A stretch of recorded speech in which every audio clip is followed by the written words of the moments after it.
గమనించినట్లయితే శాస్త్రులు పరిశీలన ద్వారా మరి ఏలబడుతున్నటువంటిదిగా, శాస్త్రులు పరిశీలన ద్వారా నడిపించబడుతున్నటువంటిదిగా దేవుని భయం లేకుండా మానవుల యొక్క భయము కదా, శాస్త్రుల యొక్క భయము, పరిశీలన యొక్క భయము, సద్దుకుల యొక్క భయముతో జనులందరూ కూడా బ్రతుకుతూ వచ్చారు. దేవుని పరిశీలన యొక్క భయంతో వారు బ్రతుకుతూ వచ్చారు. సోదరి గమనించినట్లయితే యేసుక్రీస్తు వారి లోకంలో జన్మించడానికి కారణం ఏంటంటే భయమును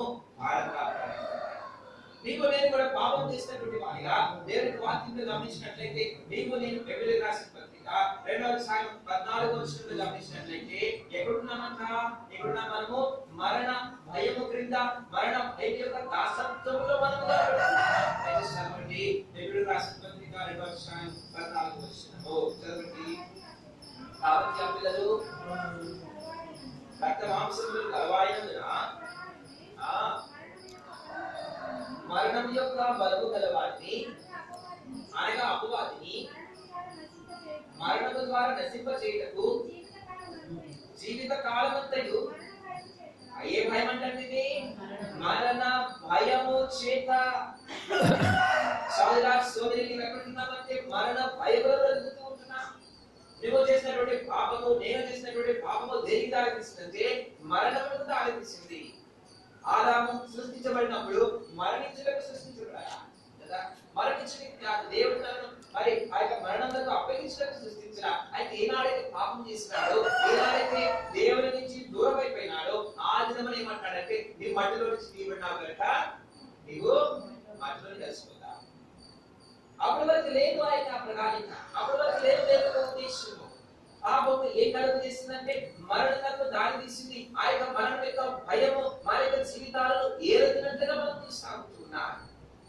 నీవు నేను కూడా యొక్క మరణ భయంలో బ్రతుకుతున్నటువంటి వారిగా, చీకటి యొక్క భయంలో బ్రతుకుతున్నటువంటి వారిగా కదండి. చీకటి వలన కలుగు భయం అంటాడు దావీదు రాజు కదా. చదవండి 91వ కీర్తన, 91వ కీర్తన 4వ వచనం అనుకుంటా. చదవండి దయచేసి. ఎన్నో వచనం అది? 5వ వచనం అండి. 5వ వచనమా? రాత్రి వేళ కలుగు భయమునకైనను పగటి వేళకు బాణమునకైనను చీకటిలో సంచరించు తెగులునకైనను మధ్యాహ్నమందు పాడు చే రోగమునకైనను నీవు భయపడకుందువు. అదండి ఎక్కడ చూసినా భయమే. ఏమని భయపడతావు? రాత్రి వేళ కలుగు భయము, చీకటిలో సంచరించు తెగులు. భయము భయము భయం. సోదరా సోదరి, మానవుని యొక్క జీవితంలో గమనించినట్లయితే భయం మిగిలిపోయింది. ఈ సృష్టి అంతటిలో కూడా దేవుడు తన యొక్క స్వరూపుడు చేసుకున్నటువంటి ఒకే ఒక జీవి ఎవరంటే ఒకే ఒక జీవి తన యొక్క స్వరూపంలో, తన యొక్క రూపంలో, తన యొక్క మరి ఆ యొక్క మరి దేవదూతల కంటే కొంచెము తక్కువ వాడిగా చేసినాడు. కీర్తనగాడు దేవదూతల కంటే కొంచెము తక్కువ వాడిగా. ఆ క్రింద మిగతా సృష్టి అంతా కూడా ఉంది. మిగతా సృష్టి అంతా కూడా ఉంది. అయితే సోదరా సోదరి గమనించినట్లయితే మానవుడి దినమున అంత హెచ్చైనటువంటి నిర్మాణంలో ఉన్నప్పటికీ కూడా, సృష్టిలో ఉన్నప్పటికీ కూడా ఈ దినమున ప్రతి మనిషి కూడా భయపడుతూనే బ్రతుకుతాడు కదా, భయపడుతూనే బ్రతుకుతాడు. రాత్రిలో ఉన్నటువంటి భయము, మధ్యాహ్నంలో ఉన్నటువంటి భయము, చీకటిలో ఉన్నటువంటి తెగులు, రాత్రిలో ఉన్నటువంటి భయము, భయముతోనే మానవుడు బ్రతుకుతా ఉన్నాడు. ఎందుకంటే నీవు నేను మన యొక్క పాపమును బట్టి మరణ భయము బ్రతికి తీసుకురాబడుతూ వచ్చాను. మరణ భయం బ్రతికి తీసుకురాబడుతూ వచ్చాను. కాబట్టి ఈ ఉదయకాల సమయంలో మొట్టమొదటిగా ప్రభువును ఆరాధించడానికి కారణం, లేకపోతే వర్తమానంలో ఉన్నటువంటి మొట్టమొదటి మాట గమనించినట్లయితే ఈ గొర్రెల కాపరులకు ఆ యొక్క దూత పలుకుతున్నటువంటి మొట్టమొదటి శబ్దం ఏంటంటే భయపడుతుంది. యేసుక్రీస్తు వారు ఎందుకు జరిపిస్తున్నాడంటే భయమును తొలగించును కనుక. నీవే భయములు ఉన్నప్పటికీ కూడా, అదేటువంటి భయం ఉన్నప్పటికీ కూడా నీకు జీవితంలో నుంచి దాన్ని తొలగించును కనుక, మొట్టమొదటిగా నీకు మరణ భయమును తొలగించును కనుక ఆయన ఆ యొక్క శిలువలో యొక్క ప్రాణమును అర్పించి సమాధిలో పెట్టుబడి మూడో దినం తిరిగి లేచినాడు. ఎందుకు లేచినాడంటే మరణమును ఆయన గెలిచి చూపించి నీవు కూడా మరణమును గెలుస్తావయ్యా, నీవు కూడా మరణమును గెలుస్తావు సోదరా సోదరి. భయపడని అవసరం లేదు. మరణం నీవు నన్ను నమ్మినావంటే, నన్ను అంగీకరించినావంటే, నన్ను వెంబడించినావంటే మరణంలో నీవు కూడా మనకున్నటువంటి దినం నిరీక్షణ ఏంటంటే ఒక దినమున ఈ లోకాన్ని విడిచిపెడతావు తప్పనిసరిగా, లేక భౌతిక కార్యాలు విడిచిపెడతావు. అయితే ప్రభు అక్కడ సంభవించినప్పుడు మనం కూడా ఆయనతో పాటు నిలబడతామని, నిత్యము ఆయనతో పాటు జీవిస్తామని, నిత్య జీవనం అనేటువంటి ప్రభు మనకు ఇచ్చాడని నమ్మి ప్రభుని మనం ఆరాధించవలసిన వారంగా ఉంటున్నాం. కనుక ప్రభు ఎందుకు జన్మించినాడంటే భయమును పోగొట్టడానికి. మొట్టమొదటిగా నీ జీవితంలో ప్రభు భయమును పోగొట్టినట్లయితే ఇక మరి నీ జీవితంలో రకరకాలైనటువంటి భయాలు ప్రభు తొలగిస్తున్నట్లయితే ప్రభుని ఆరాధిస్తున్నా. రెండవదిగా లూకాసు వార్త 2వ అధ్యాయం, లూకాసు వార్త 2వ అధ్యాయంలో అనేకమైన విషయాలు ఉన్నాయి. క్లుప్తంగా రెండు విషయాలు ప్రభుని ఆరాధిస్తున్నా. లూకాసు వార్త 2వ అధ్యాయము చదవండి 10వ వచనము. అయితే ఆ దూత భయపడకుడి, ఇదిగో ప్రజలందరికీ కలుగబోవు మహా సంతోషకరమైన సువర్తమానము నేను మీకు తెలియజేస్తున్నా. ఇక్కడ జ్ఞాపకం చేస్తున్నా. రెండవదిగా ప్రభుని మనం ఎందుకు ఆరాధించాలంటే ప్రజలందరికీ కలుగబోవు మహా సంతోషకరమైన సువర్తమానం. ఇక్కడ ప్రజలందరికీ కలుగబోయేటటువంటి సువర్తమానం మొట్టమొదటి ఎవరు తెలిసింది? ప్రజలందరికీ కలగబోతా ఉంది. అయితే మొట్టమొదటి తెలిసింది ఎవరికి? గొర్రెల కాపరికి తెలిసింది. రాజులని కాదు, లేకపోతే వారు గొప్పవారని కాదు, లేకపోతే వారు శ్రేష్ఠులని కాదు, లేకపోతే వారి జ్ఞానం చాలా గొప్పదని కాదండి. సోదరి సంతోషము ఆయన యొక్క జన్మము, ఆయన యొక్క జన్మ మొట్టమొదటిగా భయమును తొలగించినట్లయితే, రెండవది గమనించినట్లయితే సంతోషము కలిగించుట ఆయన ఒక మతమును స్థాపించడానికి కాదు సోదరి, లేకపోతే ఒక పుణ్యము, లేకపోతే కొన్ని కార్యాలు నేర్పించడానికి కాదు, లేకపోతే ఒక సంఘము, లేకపోతే ఒక మందిరము, లేకపోతే ఒక రకరకాలైనటువంటి ధార్మికమైన పద్ధతులను స్థాపించడానికి కాదు, కానీ నీ నా జీవితంలో భయమును పారదోలడానికి కొరకై, నీ నా జీవితంలో సంతోషమునిచ్చిన కొరకై. ఎందుకు ప్రభువుని అంగీకరించమని చెప్తాను? ఎందుకు ప్రభువుని అంగీకరించమని స్వార్థం ప్రకటిస్తున్నామంటే ఆయన ఏమిస్తున్నాడు? నీకు ఒక మతం ఇవ్వట్లా, నీకు ఏమిస్తున్నాడంటే సంతోషం ఇస్తున్నాడు కదా. దుఃఖంతో నిండినటువంటి ఆ యొక్క బ్రతుకులు కదా. ఒకనొక సమయంలో ఐగుప్తులు అంట మరి ఇశ్రాయేలీలు ఉన్నటువంటి మూలుగులు అంట కదా. ఏరాయబడుతుంది ఎవరు కాదంట? దేవుడు విన్నాడు. ఏంటంటే ఏం విన్నాడంట? వారు మూలుగుతున్నటువంటి దేవుడు విన్నాడు. మూలుగుతున్నాడంటే ఎప్పుడు మూలుగుతారు? ఎప్పుడు మూలుగుతారు? బాధున్నప్పుడు కదా, చెప్పుకోలేక బయటికి రాదు ఆయన మాట. అలా ఉన్నటువంటి దుఃఖము బయటికి రాదు, ఉన్నటువంటి కష్టం బయటికి రాదు, మూలుగుతూ ఉంటాం. చెప్పుకోలేక, లేకపోతే చెప్పేటటువంటి శక్తి లేనప్పుడు కదా. అనేక సార్లు జ్వరం వస్తుంది, లేకపోతే బాగా ఉంటాం శారీరకంగా. అప్పుడు ఏమవుతుందంటే చెప్పుకోలేక ఏం చేస్తాం? మూలుగుతూ ఉంటాం కదా, మూలుగుతూ ఉంటాం. ఈ యొక్క బాధ అనేటటువంటిది ఎవరున్నారంటే దేవుడు విన్నాడు. ఆ దినమున ఇశ్రాయేలుకు దేవుడు విని మోషేను పంపిస్తే, మోషే కంటే శ్రేష్టమైనటువంటి వాడిని నీ నా జీవితంలో ఉన్నటువంటి దుఃఖమును తొలగించును కొరకై. ఎక్కడి నుంచి వచ్చింది దుఃఖము? ఎక్కడి నుంచి వచ్చింది కష్టంగా? గమనించినట్లయితే సోదరి ఆదాము కూడా పాపం చేసినాడు. దేవుడు ఏమంటాడు కదా, నువ్వు వెళ్ళి ఏం చేస్తావు? చెమటోడ్చి అంటాడు కదా. చెమటోడ్చి భూమిని సిద్ధపరిస్తాడు. ఏం అనిపిస్తుంది? ఏమనిపిస్తుంది? ముళ్ళ పొదలే. ఎక్కడి నుంచి వచ్చిందని దుఃఖము? ప్రభు నుంచి దూరం అవుతున్న బట్టి దుఃఖం వచ్చింది. ప్రభు యొక్క దీవెన నుంచి దూరం అవుతున్న బట్టి దుఃఖం వచ్చింది. నీ నా జీవితంలో అనేకమైనటువంటి దుఃఖములు లేవా? అనేకమైనటువంటి దుఃఖములు మనలను మన యొక్క జీవితాల్లో పాడు చేసినటువంటిగా ఉన్నాయి కదా. బిడ్డలను బట్టి వచ్చిన దుఃఖము, భార్యను బట్టి వచ్చిన దుఃఖము, భర్తను బట్టి వచ్చిన దుఃఖము, లేకపోతే సమాజంలో బట్టి వచ్చినటువంటి దుఃఖము, లేకపోతే ఉద్యోగం బట్టి వచ్చినటువంటి దుఃఖము, రకరకాలైనటువంటి దుఃఖములు. చిన్న పిల్లల నుంచి పెద్దవాళ్ళ వరకు అందరూ ఏడుస్తారు. అందరూ కూడా దుఃఖపడతారు. కొంతమంది మార్పు రాలేదు దుఃఖమైతే, కొంతమంది రాలేదు దుఃఖం కదండి. కొంతమందికి పిల్లలు వినట్లేదని దుఃఖమైన వారి కొందరికి మరి పెద్దలు వినట్లేదనేటువంటి దుఃఖము. ప్రజలందరికీ కూడా రకరకాలైనటువంటి దుఃఖము, బంధువుల ద్వారా, మనుషుల ద్వారా రకరకాలైనటువంటి దుఃఖములలో, వేదనలలో, కన్నీరు కాల్చుతున్నటువంటి ఆ యొక్క దినములలో ప్రభు ఎందుకు చేయించాడంటే సంతోషమును కలిగించుటకు. మహా సంతోషకరమైనటువంటి సువర్తమానం. సోదరి సామాన్యమైన సంతోషం కాదు. యేసుక్రీస్తు వారు జన్మించింది ఏంటంటే మహా సంతోషం. నీకు దుఃఖమును తొలగించి నీకు జీవితంలో సంతోషమును ఇచ్చుటకు. తాత్కాలికమైనటువంటిదిగా అనగా ప్రభువుని అంగీకరించిన మాత్రాన మనకు దుఃఖాలు లేవు కదండి. ప్రభువుని అంగీకరించిన మాత్రాన మన యొక్క జీవితాల దుఃఖాలు లేవు. ఈ యొక్క దుఃఖాల్లో కూడా ప్రభువుని బట్టి మనం సంతోషపడతాం కదా ఈ యొక్క శ్రమలలో కూడా ఈ యొక్క కష్టంలో కూడా ప్రభు ఇచ్చినటువంటి ఆదరణ పొందుతూ ప్రభుత్వాలు మరి మన యొక్క జీవితాలు సంతోషంగా ఉండగలుగుతున్నాం. మనకు ఉన్నటువంటి సంతోషంగా ఉండగలుగుతున్నాం. అందుకని ప్రభుని ఆరాధిస్తున్నాం. ప్రభువా నీవు నా యొక్క జీవితంలో జన్మించి సంతోషించినావు, మహా సంతోషించినవా. ఈ విధంగా దుఃఖమనిసిన బిడ్డలు కలిగజేసి నీ యొక్క ఆనందించినటువంటి వారిగా నీ ద్వారా సంతోషము కలిగినటువంటి వాడి బిడ్డకు నన్ను ఆ యొక్క మరి ధన్యతనిచ్చినావయ్యా. నీకు వందనాలు స్తోత్రాలు ప్రభు. మనము చూస్తున్నాం కండి లూకాసు వార్త 7వ అధ్యాయము 12వ వచనం చదువుతున్నాం. 12వ వచనం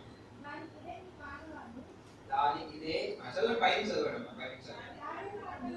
దావీదు పట్టణమందు నేడు రక్షకుడు మీ కొరకు పుట్టి ఉన్నాడు, ఆయన ప్రభు అయిన క్రీస్తు.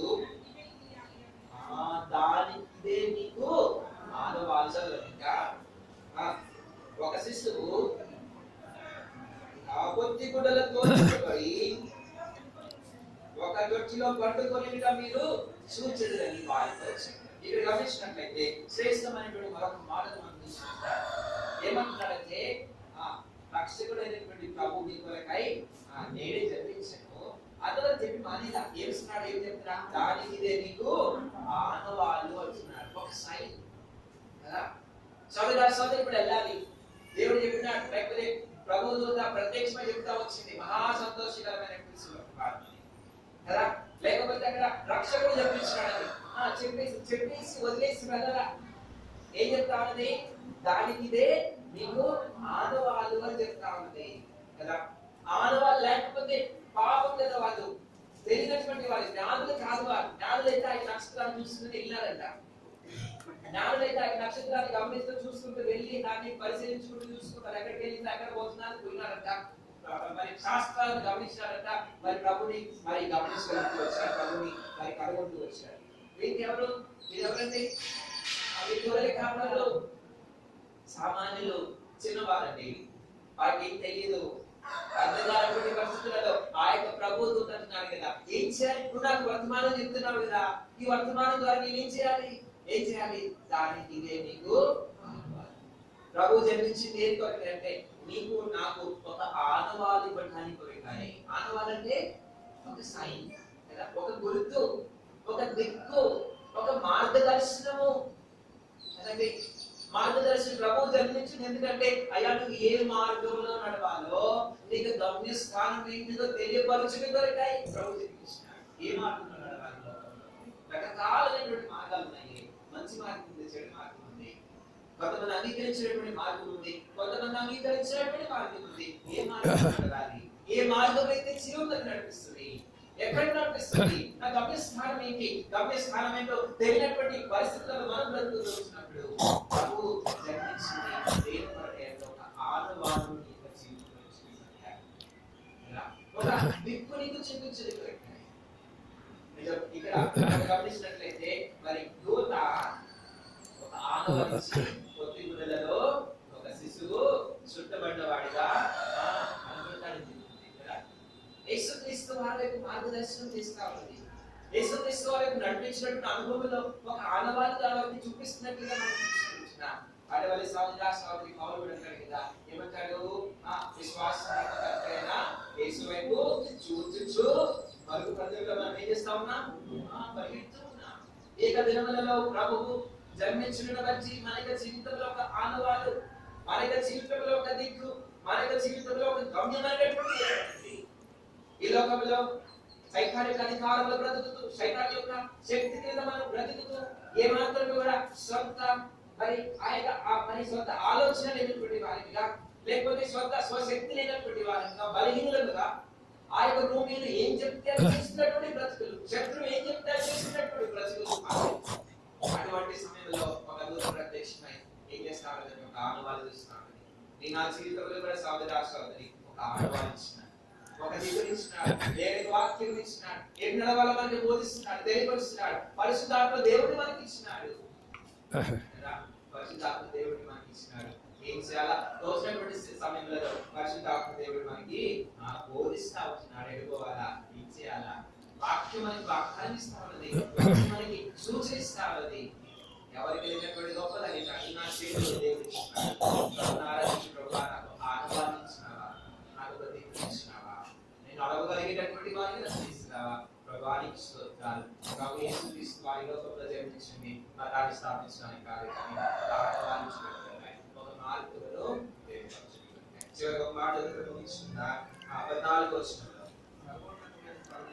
సర్వోన్నతమైన స్థలములలో దేవునికి మహిమయు ఆయనకి ఇష్టమైన మనుషులకు భూమి మీద సమాధానము కలుగును కాక దేవునికి స్తోత్రము చేయించుండ్రి. గమనించినట్లయితే సోదరి శ్రేష్టమైన మరొక అనుభవాన్ని మనం చూస్తున్నాం. రాయబడినటువంటి మాట సర్వోన్నతమైన స్థలములలో దేవునికి మహిమయు ఆయనకి ఇష్టమైనటువంటి మనుషులకు భూమి మీద. ఎవరంటే ఆయనకి ఇస్తుంది? ఇప్పుడు ఎవరంటే ఆయనకి ఇస్తులు? ఎవరు ఆయనకి ఇస్తులు? గొర్రెల కాపరులు ఆయనకి ఇస్తులు. ఎవరు ఆయనకి ఇస్తులు? నేను ఆయనకి ఇష్టమైనటువంటి వారిని కదా, ఆయనకి ఇష్టమైనటువంటి వారికి సమాధానం. యేసుక్రీస్తు వారు ఎందుకు వచ్చారండి ఈ లోకంలో? ఆయనకి ఇష్టమైనటువంటి వారికి.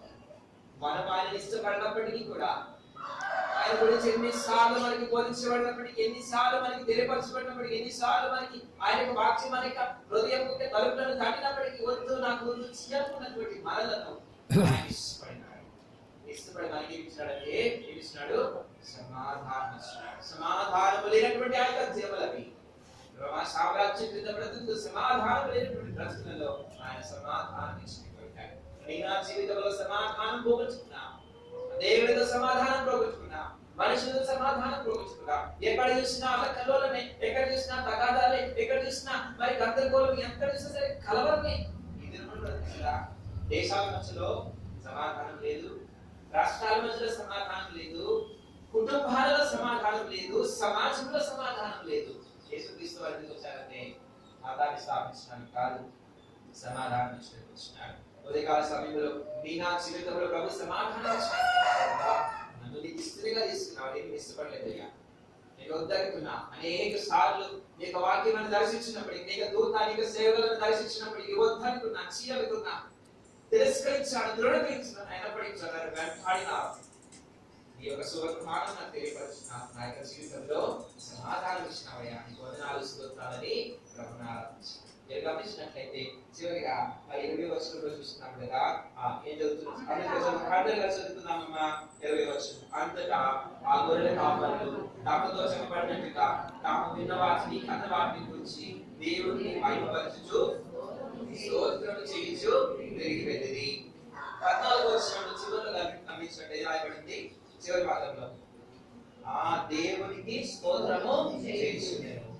20వ వచనంలో చివరి భాగంలో ఎలా పడింది? దేవునిని మహిమపరచుచు స్తోత్రం. ఇక్కడ ఈ సందర్భంలో పరలోకమున్నటువంటి దేవతలు ఏం చేస్తున్నారు? స్తోత్రం, దేవునికి స్తోత్రం. దేవునిని ఆరాధిస్తున్నటువంటి వారిగా, దేవునిని కనపరుస్తున్నటువంటి వారు. అదే సమయంలో ఎక్కడి నుంచి నేర్చుకున్నారు వీరి స్తోత్రము? వారు చూసినారు, వారు దేవుని ఆరాధిస్తున్నారు. మీరు కూడా నమ్మకు చేయబడినటువంటి కార్యములు, తమకు తెలియపరచబడినటువంటి వర్తమానం దేవుడికి ఏం చేస్తున్నారు?